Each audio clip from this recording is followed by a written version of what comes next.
I didn't believe in anything supernatural until the night the fire spoke to me. And even now, writing this, I keep telling myself there has to be another explanation.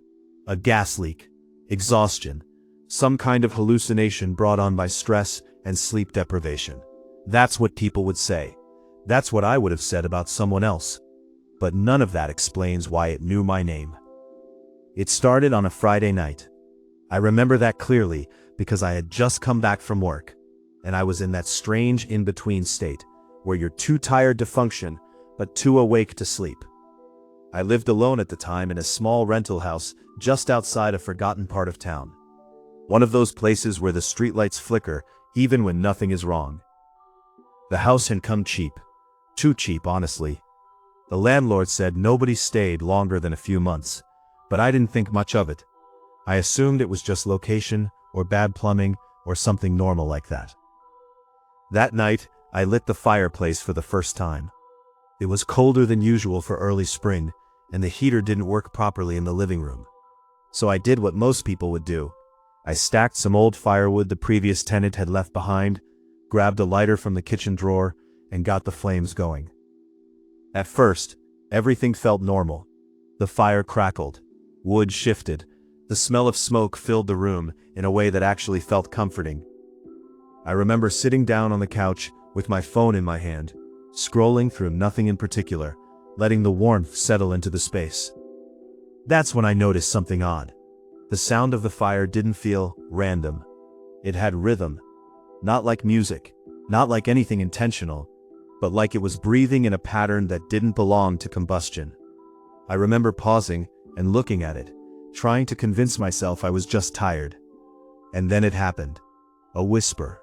It was faint, almost completely swallowed by the crackling wood, but it cut through anyway, like it had been aimed directly at me. My name. Just my name. Not shouted, not spoken normally, dragged out through the fire like it had been burned into the air itself. I froze. For a moment, I genuinely thought maybe the neighbors had yelled something through an open window, or maybe my phone had played something I didn't notice. But my phone was face down on the couch. The house was silent except for the fire. I stood up slowly, heart already tightening in my chest, and stepped closer to the fireplace. The flames shifted when I moved, almost like they were reacting to my presence. Then it happened again. My name. This time, clearer. Not loud, not human, but unmistakably structured like speech. I backed away immediately. The fire didn't flare or die. It didn't behave like something reacting to oxygen or wood or heat. It just continued, like nothing unusual had happened at all. I told myself I was imagining it. That's what I did. I grabbed a glass of water, sat back down, and forced myself to focus on my phone again. I even turned on a video, some random background noise, just to break the silence. But I couldn't ignore it anymore, because the fire wasn't random. It was repeating something. Not constantly, not predictably, but every few minutes, just under the sound of the crackling wood, I could hear fragments, syllables, breath-like pauses, like someone was trying to learn how to speak using flames instead of a voice. And every so often, my name would slip through again. By the time I checked the clock, it was already past 2:00 a.m. I should have put the fire out. I should have left the room, but there was something about it that kept me there. Something subtle. Not fear exactly, more like attention. Like my brain was convinced there was a pattern I needed to understand. That was the first mistake. Because the moment I started listening instead of leaving, it started changing. At first, it was small. The crackling shifted in tone. The flames lowered slightly, even though the wood was still burning. And then I heard something that made my stomach drop. It didn't just say my name anymore. It said it correctly, with my voice. I didn't understand what I was hearing at first. It wasn't imitation in the way a parrot copies sound. It wasn't distorted playback either, like a recording glitch, or some kind of echo bouncing around the room. It was closer to something learning. Like the fire wasn't repeating my voice, it was practicing it. I leaned forward without meaning to. That's the part I still don't like admitting. Every instinct I had was telling me to step back, to put distance between myself and the fireplace, to smother it and walk away. But instead, I did the opposite. I listened harder. And that's when it said my name again. Only this time it didn't stop there. It added something after it. A pause, a breath, then a broken attempt at another word. It sounded like it was trying to ask a question but didn't know how. I remember laughing nervously at that moment. Not because it was funny, but because my brain needed to turn it into something normal. I told myself I was overtired, that I had been watching too many late-night videos, that maybe I had even fallen asleep without realizing it. But the fire didn't let me keep that explanation for long, because it changed again. The flames dipped lower, almost collapsing inward, and for a split second, the room darkened enough that I could see the shape of the logs inside more clearly than the fire itself. That shouldn't have been possible. Fire doesn't subtract light like that, it adds it. And then the whisper came back. My name, Stay. I froze. That word didn't belong there. Stay wasn't random, it wasn't imitation, it was directed. I stepped closer without realizing I was doing it. I stopped halfway, forcing myself to pause, but it was already too late. Something about the way it spoke pulled attention like gravity. Not loud, not forceful, just certain. I asked it out loud even though I already felt stupid doing it. Stay where? The fire responded immediately, not with sound this time, with rhythm. The crackling changed into a pattern. 3 short pops, 1 long hiss, then silence for half a second. Then the pattern again. At first I thought it was random, but it kept repeating. 3, 1, pause. 3, 1, pause.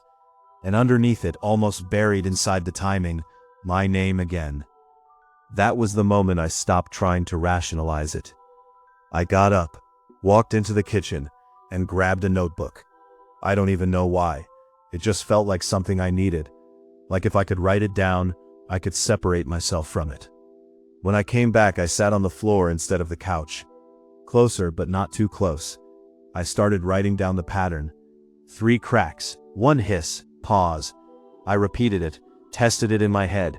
It didn't make sense as fire behavior, but it also didn't feel random anymore.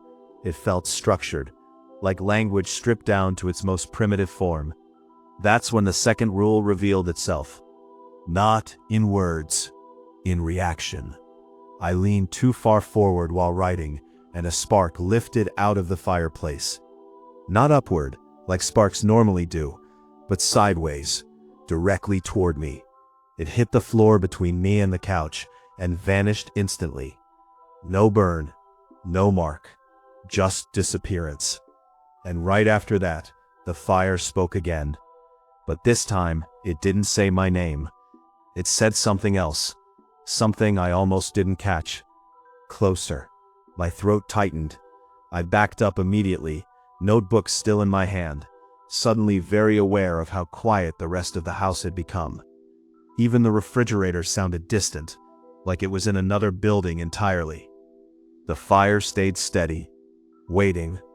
That's the only word that fits it. Not burning, not reacting, waiting. I tested something without thinking. I shifted slightly to the left, just a few inches. The fire flickered. I shifted back. It stabilized. I tried it again, slower this time, watching carefully. Left, flicker. Right, stable. I stopped breathing for a moment because I realized what I was looking at. It wasn't just speaking, it was responding to position. That should have been the point where I left the house. I know that now. That should have been the logical cutoff, the moment where fear overrides curiosity. But instead, I did something worse. I wrote it down. Rule 1, stay still. And the moment I wrote it, The fire dimmed slightly, as if acknowledging it. Then it whispered again. Not my name this time. Not a command. Just one word. After it said good, the fire stopped changing for a while. That silence was worse than the whispering, because now I knew it was aware of me in a way I couldn't fully measure. Not like a person watching another person, more like something tracking conditions, variables, responses. I stayed on the floor for a long time, notebook open in my lap, waiting for something else to happen. Every instinct I had was telling me to stop engaging with it, but the problem was already there. I had started treating it like a system, and systems can be solved. At least that's what I told myself. I wrote down everything I had observed so far. Stay still. Movement causes flicker. Fire responds to position. Fire speaks in pattern fragments. Fire repeats my name. Fire acknowledges compliance. It looked ridiculous written out like that, like something a sleep-deprived mind would produce at 3 o'clock in the morning and regret in the morning. But the fire didn't let me doubt it for long, because at exactly 3:11 in the morning, my phone lit up on the couch behind me. No notification sound, just the screen turning on by itself. I didn't touch it, and on the screen was something I didn't recognize. A recording app, already running, timer active, audio waveform moving. My blood went cold. I hadn't opened that app in months. I slowly turned my head toward the couch. The phone wasn't facing me anymore. It had shifted slightly, angled toward the fireplace, like it had been placed there on purpose. The fire crackled once, not randomly, once, then silence, and then my name again, but distorted now, like it was coming through a speaker underwater. I stood up slowly. I just watched it. The waveform on the screen spiked, then flattened, then spiked again, matching the fire. 3 short bursts, 1 long hiss, pause. My stomach dropped because I realized something I didn't want to accept. It wasn't just reacting to me physically anymore.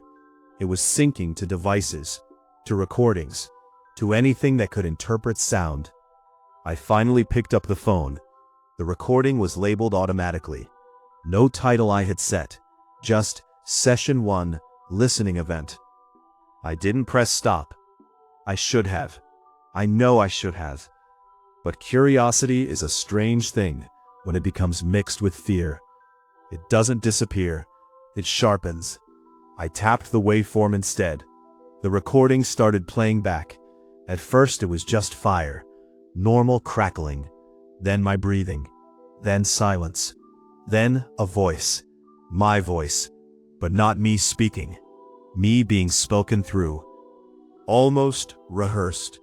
And then, underneath it, layered inside the recording like it had always been there, stay, stay, stay. My hands started shaking so hard I nearly dropped the phone. I looked at the fire immediately. It flared slightly brighter, like it was reacting to being heard. That's when I noticed something outside. A light. Not from a street lamp, not from a neighbor. A fire. Across the field behind my house. Small at first, then steady, then repeating. 3 flickers, 1 long glow. Pause. My breathing stopped, because it wasn't random. It was identical. The same rhythm, the same structure, the same pattern. The fire inside my house wasn't alone anymore. And then, just as I stepped toward the window, something happened that I still struggle to explain without feeling that same pressure in my chest. The fire inside the fireplace leaned. Not physically, not like wood collapsing or flame rising. It leaned toward the direction of the distant fire, like it was aware of it, like it recognized it. And for the first time since this started, it didn't say my name. It said something else entirely, plural. Stay together. That was the moment everything stopped feeling like a single isolated event.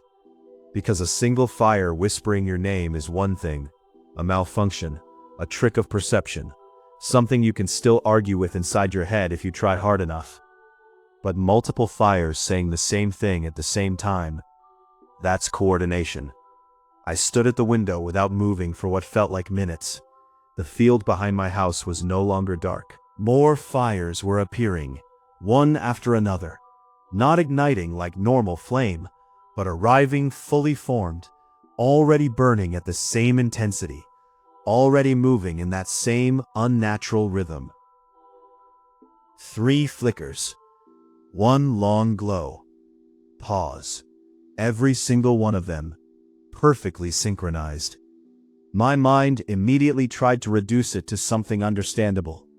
A signal pattern. A group of people coordinating. Maybe even some kind of prank or mass hallucination triggered by environmental exposure.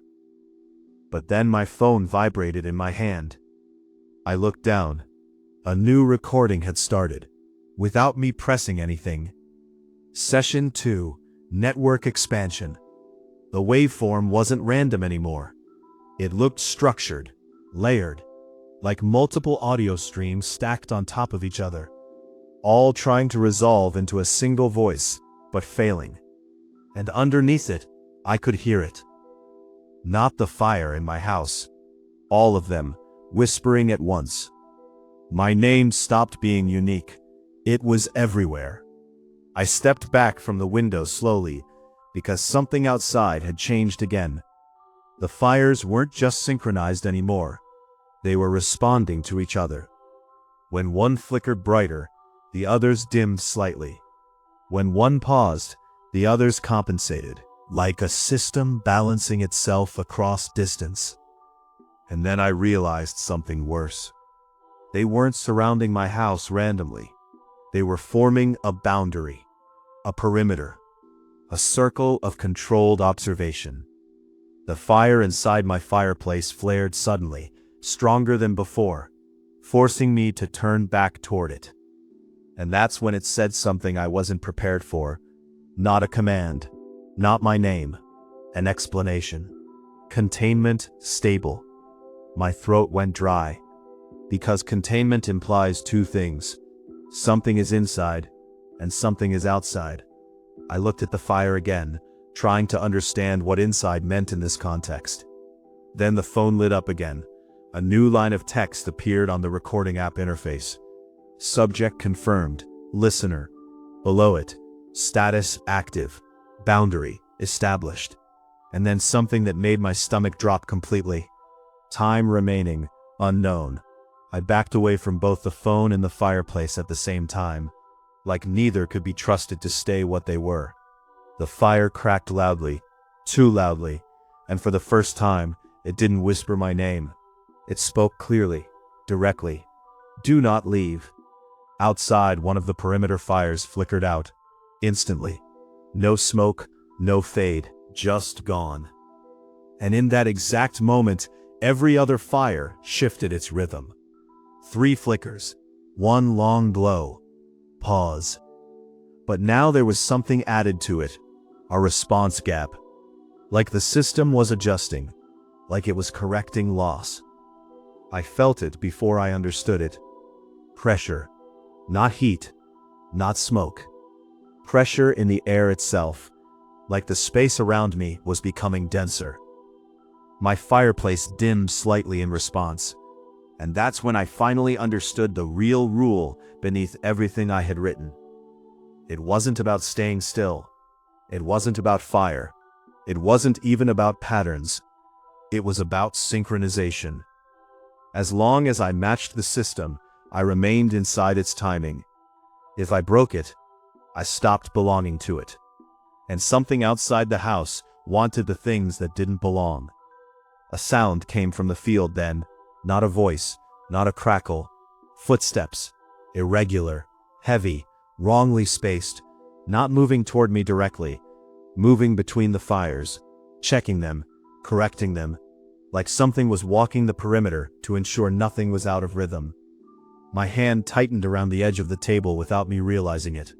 The fire inside the house whispered one last time. No name, no command, just certainty.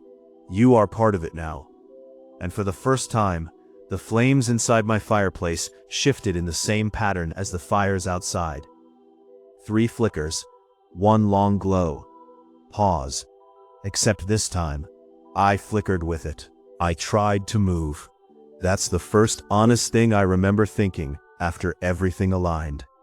Not run, not escape, just move, like my body still belonged to me in a way that mattered.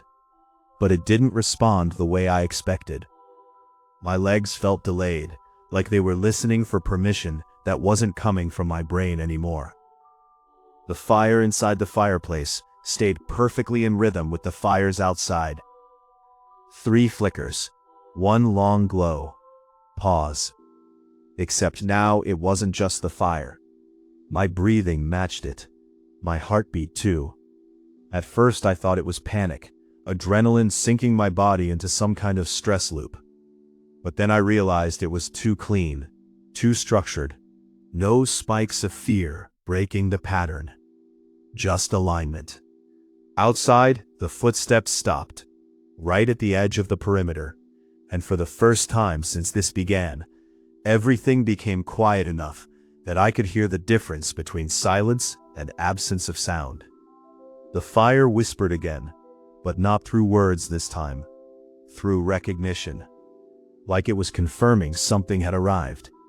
The fireplace dimmed slightly, not dying, but yielding, and every fire outside did the same thing in sequence, one after another, like a wave passing through them. 3 flickers, 1 long glow. Pause, but reversed, as if something was answering from beyond the boundary. My phone cracked loudly in my hand without me dropping it. The screen fractured into a spiderweb pattern, and the recording app stopped. Not crashed, stopped. A new message replaced it instantly. Listener classification complete. Then, anchor required. My mouth went dry. Anchor. The word didn't feel metaphorical. It felt procedural, like I was part of the system that needed physical stabilization. The fireplace flared one last time, brighter than it had been all night, and for a second, I saw something inside it that didn't belong to flame or wood. A shape, not fully formed, but aware of being seen. Outside, the perimeter fires began to shrink in perfect synchronization, not extinguishing, condensing, pulling inward, like the entire field was collapsing toward a single point of attention. My house. The footsteps returned, closer now, not rushing, certain, and then the fire inside my home did something it had never done before. It stopped speaking. Completely. No whispers, no rhythm, just heat. And in that silence, I finally understood the last thing it had been trying to teach me all along. It never wanted me to stay by the fire. It wanted the fire to stay by me. The front door handle twisted slowly, and the fireplace behind me leaned forward. If there's a final thing I can say, it's this. When the fires outside went out completely, mine didn't. I thought it was over when the fire stopped speaking. That was my mistake, because silence wasn't the end of it. It was just the transition. The moment the front door handle stopped moving, everything in the house felt misaligned. Not broken, not damaged, just slightly out of sync, like reality itself had been nudged half a second off timing. It didn't grow stronger either. It stabilized perfectly, like it had reached the correct setting. I stood there without moving, not because I was trying to obey anything anymore, but because my body simply didn't feel like it was supposed to interrupt what was happening. The fire behind me was no longer just fire. It was presence. And that presence felt familiar in a way that made my stomach turn. Not because I had seen it before, but because something in me recognized it as something I had always been near. Outside, there was no more perimeter, no more distant flames, no more rhythm across the field. Everything had gone dark at once, like the entire system had stopped needing external reference points. Then my phone lit up again. But this time, the screen wasn't cracked. It was clean, untouched, like nothing had ever happened to it. A single line appeared, "Anchor accepted." I felt my knees weaken.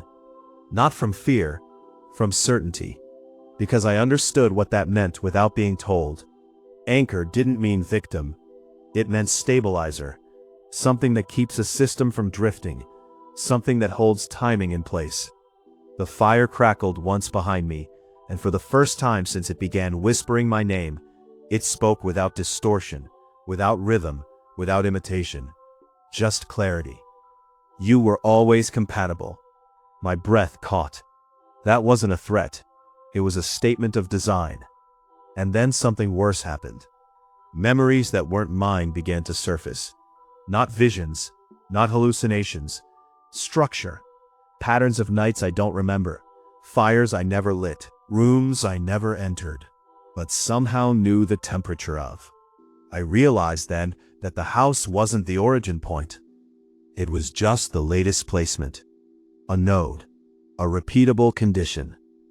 The fireplace behind me flared one last time, and in that instant, I understood the final truth that had been hidden inside every rule, every whisper, every synchronized fire across the field. It was never testing survival. It was testing consistency. And I had never left the pattern. I had only completed it. The fire leaned forward one last time. Not physically, conceptually. Like something behind the flame was finally looking directly at me without needing smoke or heat or light as translation. And it said the last thing I would ever hear clearly. Stay. Not as instruction, not as command, as confirmation. The kind you give something that has already been placed exactly where it belongs. And as I stood there, I finally understood why my name was the first thing it ever learned. Because it wasn't calling me.